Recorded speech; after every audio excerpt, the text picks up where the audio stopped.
কারণ আমাদের দয়াল নবীজির উপর, আমাদের নূর নবীজির উপর দরুদ শরীফ স্বয়ং কে পড়েন? আল্লাহ। আমরা সবাই জোরে বলেন আল্লাহ। আরো জোরে বলেন আল্লাহ। আরো জোরে বলেন আল্লাহ।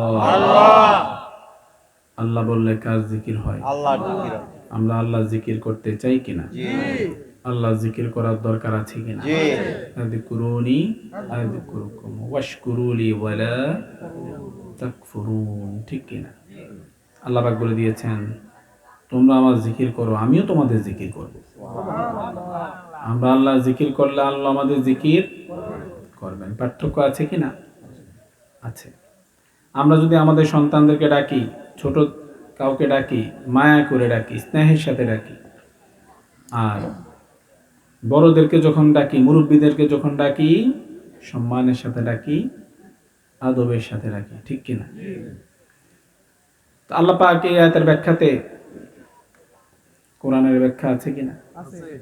কোরআনের ব্যাখ্যা আছে। এই আয়াতের ব্যাখ্যাতে হাদিসে কুদসিতে আল্লাহ পাক বলে দিয়েছেন, উযকুরুনি বিতাআতি ওয়াযকুরুকুম বিমাগফিরাতি। জোরে বলেন সুবহানাল্লাহ।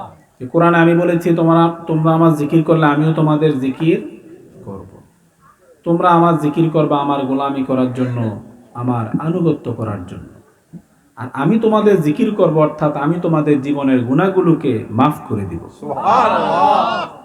তাহলে আমরা আল্লাহ জিকির করলে আল্লাহ আমাদের জিকির করবে, অর্থাৎ আল্লাহ পাক আমাদের জীবনের গুনাহগুলো মাফ করে দিবে। আমরা সেজন্য আল্লাহ জিকির করতে চাই কিনা? কারণ আল্লাহ জিকির করলে আমাদের গুনাহগুলো, যত বেশি জিকির করব তত বেশি আমাদের গুনাহগুলো মাফ হয়ে যাবে। আমরা তো আমাদের গুনাহগুলিকে মাফই করাতে চাই, ঠিক কিনা? তাহলে বেশি বেশি আল্লাহর জিকির করতে হবে। অনেক কষ্টের বিনিময়ে, অনেক টাকা পয়সা খরচ করার বিনিময়ে আজকের এই মাহফিল সাজানো হয়েছে, ঠিক কিনা? এই যে মহাপবিত্র ঈদ মিলাদুন নবী সাল্লাল্লাহু আলাইহি ওয়াসাল্লাম ও পাক পাঞ্জাতন আলাইহিস সালাম উদযাপন উপলক্ষে 19তম বার্ষিক নুরানি জলসা, জোয়াগ উত্তর বাজার ঈদগাহ মাঠ, চান্দিনা, কুমিল্লা। আলহামদুলিল্লাহ বলেন। এই মাহফিলটা সার্থক হয়ে যাবে যদি আমরা 5 ওয়াক্ত নামাজ পড়ি, মা বাবার খেদমত করি, মা বাবার মনে কষ্ট না দিই, ঠিক কিনা? যদি আমরা হালাল রুজি রোজগার করি, তিরমিজি শরীফের হাদিস, হালাল রুজি রোজগার করার দরকার আছে কিনা? আমাদের দয়াল নবীজি নুরানি জবান মুরব্বি বলে দিয়েছেন, মান আকালা তাইয়্যিবা, যে কি খাবে? হালাল খাবে, পবিত্র জিনিস খাবে, হালাল খাবে, ওয়া আমিলা ফি সুন্নতি, এবং আমি নবীর সুন্নত পালন করবে, ওয়া আমিনান নাসু বাওয়াইকা, এবং যে ব্যক্তি কোনো মুসলমানের ক্ষতি করবে না। আমরা তো অন্য মুসলমানের ক্ষতি করতে চাই, ঠিক কিনা? নিজের ভালো চাই, কিন্তু অন্য মুসলমানের ভালো সহ্য করতে পারি না। আমাদের মধ্যে হিংসা কাজ করে। কি কাজ করে? তো অন্য কোনো মুসলমানের ক্ষতি করা যাবে না। যেমন সিবাবুল মুসলিমি ফুসুক ওয়া কিতালুহু কুফর।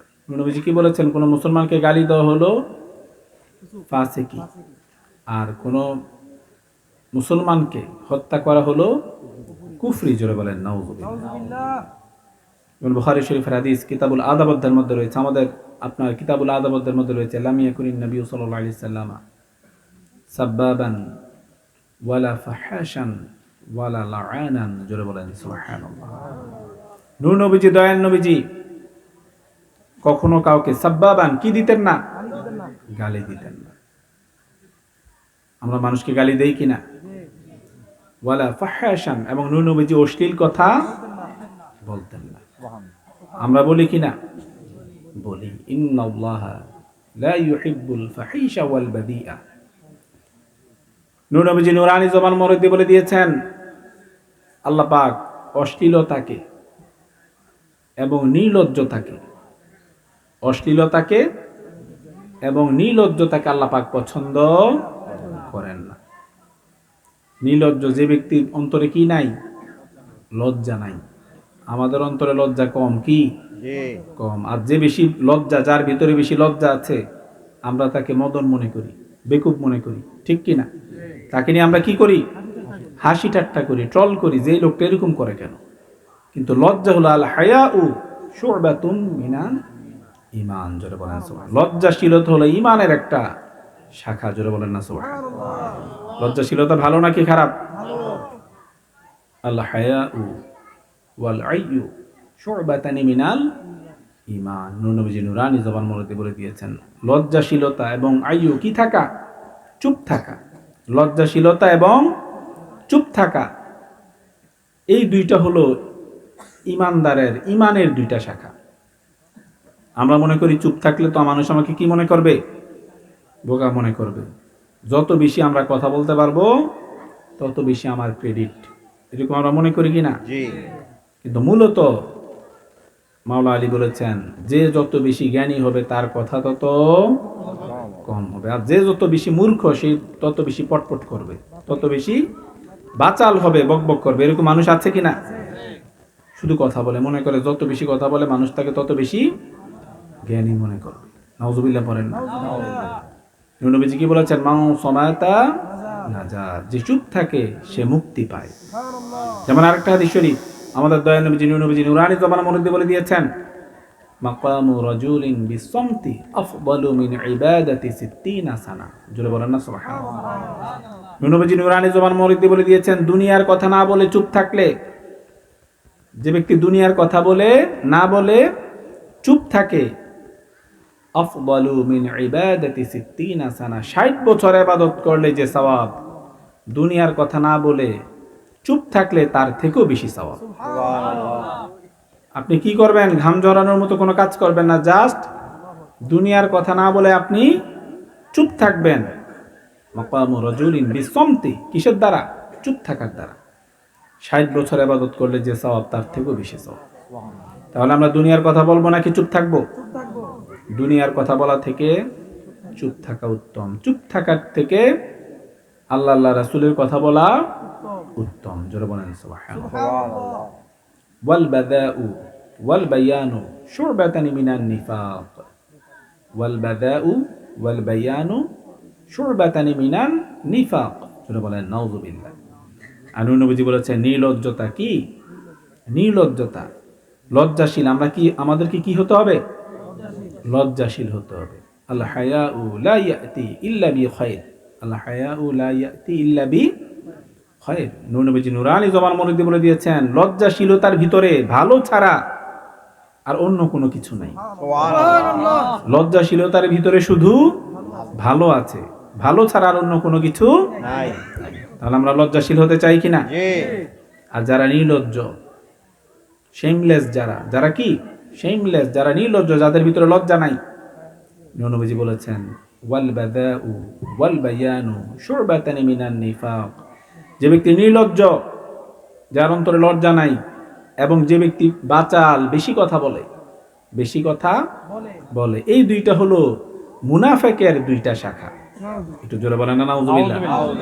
বেশি কথা বলা আর নির্লজ্জতা মুনাফিকের দুইটা শাখা। আমরা কি মুনাফিকের শাখা আমাদের ভিতরে থাকুক এটা চাই? তাহলে আমরা বেশি কথা বলবো নাকি চুপ থাকবো? লজ্জাশীল হব নাকি নির্লজ্জ হব?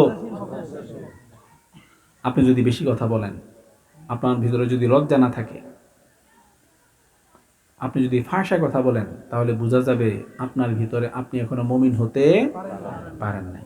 আমাদের দয়াল নবীজি তিরমিজি শরীফের হাদিস নুরানি জবান মুবারকে বলে দিয়েছেন, লাইসাল মুমিনু বিত্তাআনি ওয়ালাল লাআনি ওয়ালাল ফাহিশি ওয়ালাল বাদি। নবীজি নুরানি জবান মুবারকে বলে দিয়েছেন, মুমিন ব্যক্তি কখনো কাউকে গালি দিতে পারে না, মুমিন ব্যক্তি কখনো কাউকে লানত দিতে পারে না। আমরা তো লানত দিতে খুব উস্তাদ, ঠিক কিনা? একটু থেকে একটু কি করি? লানত দেই। আরেক মুসলমানকে কি দেই? লানত দেই। লানত দেওয়াটা মুমিনের কাজ হতে পারে না। নূর নবীজি বলেছেন, মুমিন কখনো কাউকে লানত দিতে পারে না, মুমিন কখনো কাউকে গালি দিতে পারে না, মুমিন কখনো নির্লজ্জ হতে পারে না, মুমিন কখনো ফাঁসা কথা বলতে পারে না। অর্থাৎ এগুলি যদি আমাদের ভিতরে থাকে, বোঝা গেল আমরা পরিপূর্ণ মুমিন হতে পারি নাই। তাহলে আমরা এগুলি আমল করতে চাই কিনা? কথা বলেন, চাই কিনা? মানুষকে গালি দেওয়া যাবে না, মানুষকে হার্ট করে কথা বলা যাবে না, ভালো ব্যবহার করতে হবে। কি করতে হবে? ভালো ব্যবহার করতে হবে। যেমন আমরা যদি মানুষের সাথে খারাপ ব্যবহার করি, কি ব্যবহার করি? খারাপ ব্যবহার করি। আমাদের দয়াল নবীজি নূর নবীজি নুরানি জবান মোরে দিয়ে বলে দিয়েছেন, লা ইয়াদখুলুল জান্নাতা সাইয়্যিউল মালাকা, লা ইয়াদখুলুল জান্নাতা সাইয়্যিউল মালাকা। যে যার চরিত্র খারাপ, যার ব্যবহার খারাপ, সে জান্নাতে প্রবেশ করতে পারবে না। জোরে বলেন নাউজুবিল্লাহ। আমরা জান্নাতে যেতে চাই কিনা? তাহলে চরিত্র ভালো করার দরকার আছে কিনা? ব্যবহার ভালো করার দরকার আছে কিনা? যেমন বুখারী শরীফের হাদিস কিতাবুল আদাব অধ্যায়ের মধ্যে রয়েছে, সুইলা রাসূলুল্লাহ সাল্লাল্লাহু আলাইহি সাল্লাম আন আকতারি মা ইউদখিলুন নাসাল জান্নাহ। জোরে বলেন সুবহানাল্লাহ। সাহাবায়ে প্রশ্ন করলো, ইয়া রাসূলুল্লাহ, আন আকতারি মা ইউদখিলুন নাসাল জান্নাহ, ইয়া রাসূলুল্লাহ, কোন আমলের কারণে মানুষ সবচেয়ে বেশি জান্নাতে যাবে? সবচেয়ে বেশি জান্নাতে যাবে কোন আমলের কারণে, কোন আমলটা করলে? আমাদের নূর নবীজি দয়াল নবীজি নুরানি জবান মোরে বলে দিলেন, তাকওয়াল্লাহি ওয়া হুসনুল খুলুক। জোরে বলেন সুবহানাল্লাহ। নূর নবীজি বলেন, হে সাহাবীরা, জেনে রাখো, দুইটা আমলের কারণে মানুষ সবচেয়ে বেশি জান্নাতে যাবে। কয়টা আমল?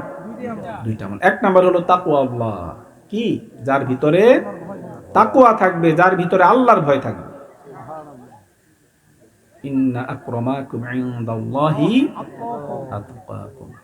আমাদের কাছে সম্মান আমরা কাকে বেশি দেই? যার টাকা বেশি তাকে আমরা সম্মান দেই, যার দাপট বেশি তাকে আমরা সম্মান দেই, যার পাওয়ার বেশি তাকে আমরা সম্মান দেই, যার পপুলারিটি বেশি তাকে আমরা সম্মান দেই, যে বেশি ফেমাস তাকে আমরা সম্মান দেই। কিন্তু কোরআন শরীফে আল্লাহ পাক বলে দিয়েছেন, আমার কাছে সম্মানিত হওয়ার ক্রাইটেরিয়া হলো যার ভিতরে তাকওয়া যত বেশি, যার ভিতরে আল্লাহর ভয় যত বেশি, আমি আল্লাহর কাছে তার সম্মান তত বেশি। তাহলে আল্লাহর কাছে ধনী গরিব ম্যাটার করে না। গরিবের দাম আছে কিনা? গরিবের দাম আছে। আমরা তো গরিবকে দাম দেই না, ঠিক কিনা? আমাদের দয়াল নবীজি নুরানি জবান মোরে দিয়ে বলে দিয়েছেন, আল ফুকারাউ ইয়াদখুলুল জান্নাতা ক্বাবলা আল আগনিয়াই বিখামসি মিয়াতি আম। জোরে বলেন সুবহানাল্লাহ। ফাকিরের বহুবচন কি? ফুকারা। আল ফুকারা, গরিবরা, ইয়াদখুলুল জান্নাতা, কোথায় প্রবেশ করবে? জান্নাতে। ক্বাবলা আল আগনিয়া, গনি মানে ধনী, গনির বহুবচন হলো আগনিয়া। গনির বহুবচন কি? আগনিয়া। ধনীদের পূর্বে গরিবরা জান্নাতে প্রবেশ করবে। কতদিন পূর্বে?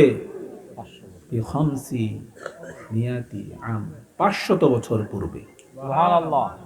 তো গরিবের সম্মান আছে কিনা? যারা পাক পাঞ্জাতনে চাটমোহর নিয়েছেন, মাটির সাথে লাগাবেন না, পায়ের সাথে লাগাবেন না, মাটির সাথে লাগাবেন না, পায়ের সাথে লাগাবেন না, ডান হাতে রাখেন, আদবের সাথে রাখেন।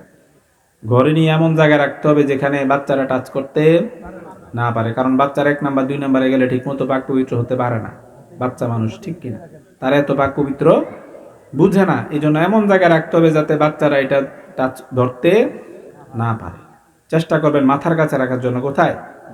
মাথার কাছে রাখার জন্য চেষ্টা করবেন, যেখানে মাথা দিয়ে ঘুমান। তো ভাইরা, আমি কি বলছিলাম?